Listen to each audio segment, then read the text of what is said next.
What comes to mind when you hear censorship?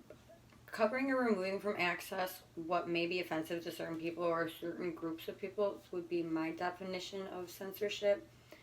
Um, some commonly challenged novels would be The Lord of the Flies, Fahrenheit 451, Catcher in the Rye, or The Great Gatsby. These are probably all familiar titles to you because they're all titles that are read in high school curriculum. They're all novels that contain themes as well as symbols that are pretty universal and teach pretty universal life morals.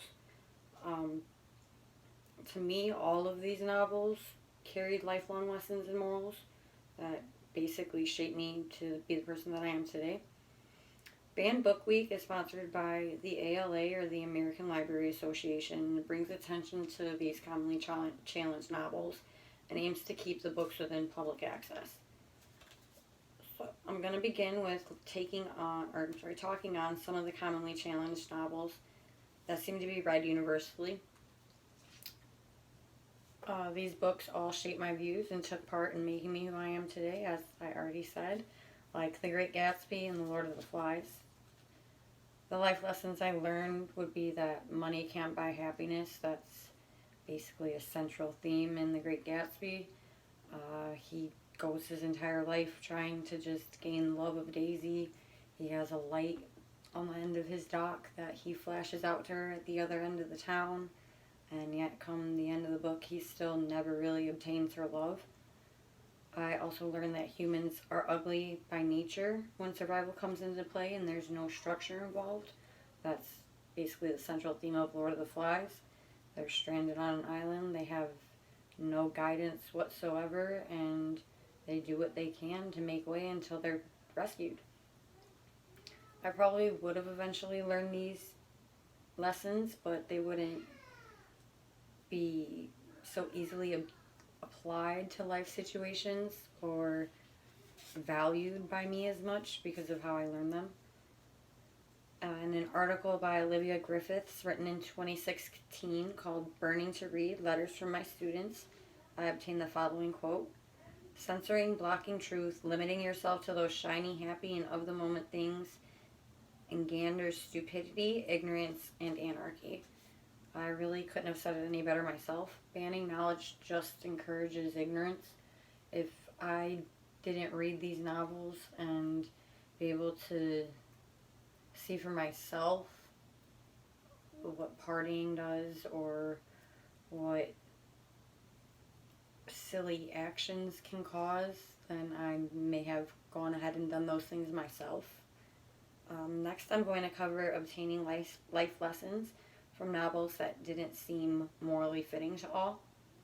For example, a novel that I was actually surprised to find on the commonly challenged list is Fahrenheit 451. The central theme of this novel is really that censorship is bad and that it does more harm than good. Within the book, they're burning other books. One of these books that gets burned happens to be the Bible, so it struck quite a few people's nerves. But if they had actually read the book, they would see that the entire theme is showing how bad that really is for humanity.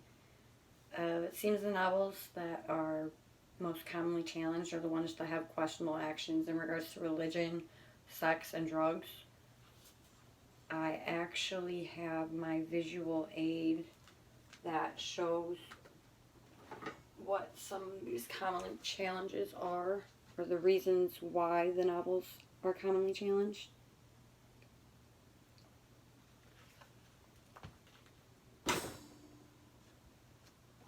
Another quote I came across during my research is one by Marva Hinton from the article Rise to the Challenge, and it was written in September of 2019. Challenge for things such as profanity, sexual references, the depiction of drug use, violence, themes related to suicide, as well as concerns of stereotyping minorities and encouraging disruptive behaviors. So what it boils down to is that novels are most commonly challenged when they don't live up to other people's code of standards. Lastly, I'm going to talk about the American Library Association and what it does to bring attention to these commonly challenged novels. So whether it's a public library or school library or law library, if this library is associated with the ALA, then it does take it does take part in celebrating Banned Book Week. So what Banned Book Week is exactly what I said. It just brings attention to these commonly challenged novels and the themes that they represent, the lessons that can be learned from them, and why they shouldn't be taken away from the community. In an article written in 2017 by the American Library Association called Celebrate Banned Book Week, I read the following. The freedom to read and access ideas can transform lives, but when books are challenged or banned, readers are blocked from seeing all viewpoints. So the American Library Association wants to promote and ensure that if you're able to read, then you're able to get your hands on these books. Censorship is Dead is the theme of 2020's Banned Book Week. Each year they have a new theme and they'll represent it throughout the library as well as put those books on display. It brings everyone together to see the commonly challenged novels. Luckily, within that same article by the ALA mentioned above, it states that less than 10% of the challenges actually result in a banning.